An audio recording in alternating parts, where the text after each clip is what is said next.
Joining us right now, live from San Jose, TFC General Manager Tim Bezbatchenko. Tim, welcome, my friend. It's good to be on, Anthony. How are you? I'm very good. Tim, first and foremost, let's give us a little bit of understanding what's going on there in San Jose. How's the hospitality? How are the people of San Jose treating you out there? You know, it's been fantastic. MLS puts on a sort of a first-class show here, all MLS events, and the All-Star is sort of the pinnacle event. They've really actually moved it away ever since MLS Cup became a destination or site determined by the winner with the most points. They've actually moved sort of all of the sponsors and all of the programming to the All-Star game during the summer. So San Jose has been a great host city. Obviously, we're at the host hotel right now. Chris Wondolowski just walked by me. You got Simon right down the hall. I got Drogba next to me. I mean, everyone congregates for this one event. It's really exciting. It's fun. We're about to head out to the Chipotle homegrown All-Star game now to watch Jordan Hamilton and Jay Chapman play. So all-around event, fantastic for fans looking to, for our MLS fans. I really encourage people to look into this as a destination and years down the road. And congratulations to Don Garber and all the staff. They've done a marvelous job. And you mentioned names that everyone knows all over the world. Drogba, Pirlo, Giovinco, on and on. It's a great event. Let's get right to it, Tim.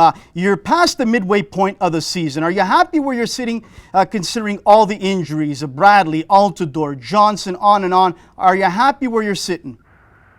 It's an interesting question. I don't really ask myself, am I happy? I unless I'm at the top of the table and it's at the end of the year, I wouldn't say I'm happy, or satisfied. I think it's a work in progress, and you got to, on a day-to-day basis, you got to evaluate what's happened to the team, how they've been playing, what type of injuries have you faced, what is the sort of the mood in the locker room, and what I would say about all those questions are, obviously the injuries have been an issue, but the vibe and the feeling amongst the club is very positive.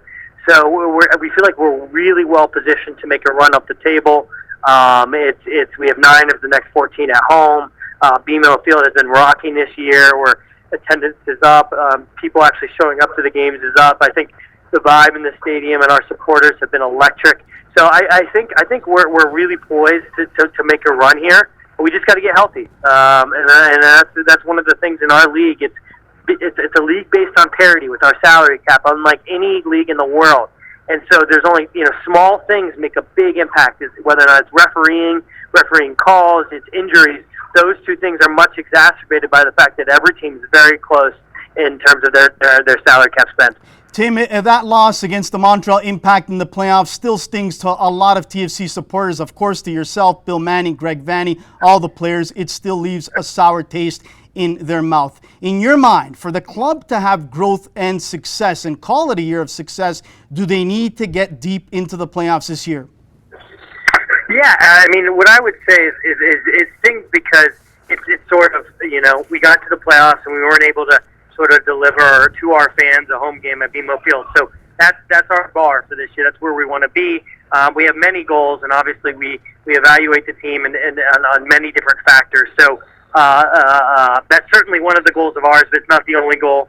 But to lose to our rival in the playoffs, I think we've done well this year against them. We didn't lose to them. We beat them in the Canadian Championship, and then went out and beat Vancouver to be the top team in Canada and qualify for the Champions League. We beat them in the regular season at their place. So I think we've done a lot in terms of improving our squad since last year. Now it's just a matter of being tough, grinding out the last 14 games, and trying to get into a position to make a run deep into the playoffs.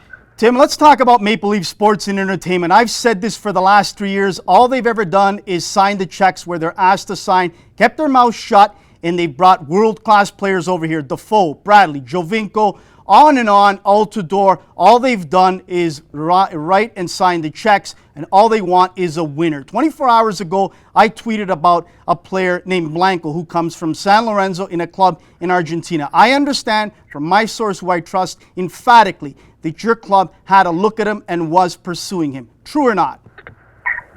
Not true. We look at a lot of players down there. I'm well aware of the player, but not a player that we've been targeting. We look at a lot of players in South America in a lot of different positions, and obviously he's a player that we know of, that's similar is Nicholas Lodera, who was just signed by Seattle, obviously a fantastic player down in South America in his own right. So we're looking at players, but he's not one of our targets for this year. Obviously, I don't want to talk too much about who we're targeting, and it can impact negotiations, things like that. But obviously, politely decline, and unfortunately, that source was not correct this time. So the reports out of Argentina then that $3 million was offered are completely false. Yes. Surprising, because I got to tell you, for them to tweet it out of Argentina, Tim, that tells me where there's smoke, there's fire. Have you had a look at this player? Were you interested in him at any time in the last couple weeks? No. I don't want to.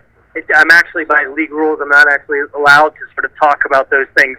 But in terms of that player's caliber and his profile, he would be a designated player. And right now, we have 3 designated players, and so we would not be able to fit him on our roster even if we were interested. Okay, just before we let you go, let's talk about some of the homegrown products, the guys that have really stepped up to the plate and rewarded head coach Greg Vanney for getting the minutes they've gotten. Jordan Hamilton, you and I have spoken about him even last year at TFC2. We just didn't see him last year focused. At least I didn't. This year, a switch went on, Tim. The last 4 or 5 games, this guy has been real good.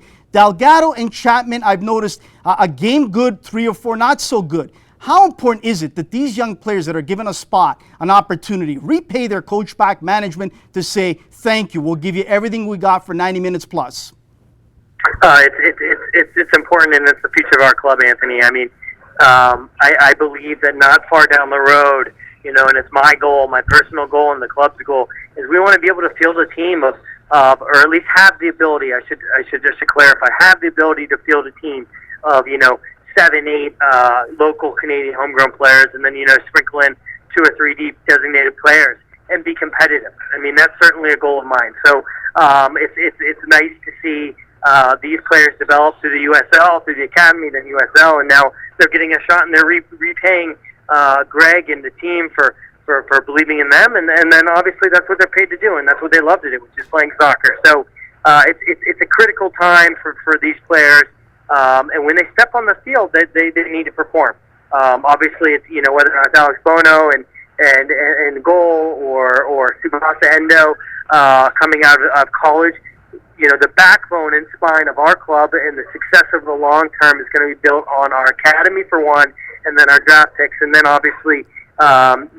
We would so choose, if we so choose, to invest in designated players down the road. They will help get us over the top. But I truly believe the success long term is going to be our local Canadian and Ontario. Last point is this before we let you go, Tim. I know that you love this city. I know that you want to put a winner on the map here in MLS for TFC supporters because they love this club. They've been through so much. But I've said this to you, to Greg, to Bill. At some point, the players need to look at themselves in the mirror and say, hold on a second here. We were brought here for a reason by Tim, Bill, and Greg. It's time for us to step up to the plate. I've said this before, Tim, to you and to many others. Michael Bradley is the price of admission. He's fierce as they come. He'll rip your throat out for a teammate. Jovinko wants to win today. That is 2 ingredients right there, along with Drew Moore and Will Johnson, guys that want to win. It has to rub off on the rest, correct or not? Yeah, no, it has to rub. I mean, we need our guys to have this ruthless, as you said, desire. This endless desire to win and do whatever it takes to win. I mean, obviously last year in the playoffs was a disappointment, and I didn't think that we came out and were ruthless.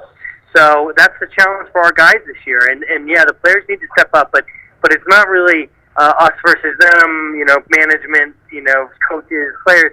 We're, as a club, we're family, and what we need to learn how to do is when the moment is right, throw it all down and lay it all out, blood, sweat, and tears for the club. And if we do that, I do think their talent will eventually take the day, and that's what I'm excited for down the stretch, because I do think we put together a squad that's capable of doing great things. On a personal note, Tim, you've always taken time to talk to me. You've always shown me respect to say hello and talk the game that we love about, whether it's grassroots, whether it's the first team, whether it's the national team. You've always made time, and I really appreciate you made time tonight on short notice in San Jose. Good luck the rest of the way. And one thing you can be assured of, whether it's myself or others living in the city of Toronto, all we want is a winner, just like you and the rest of the management team wants as well. Thanks again, Tim, and safe travels back home.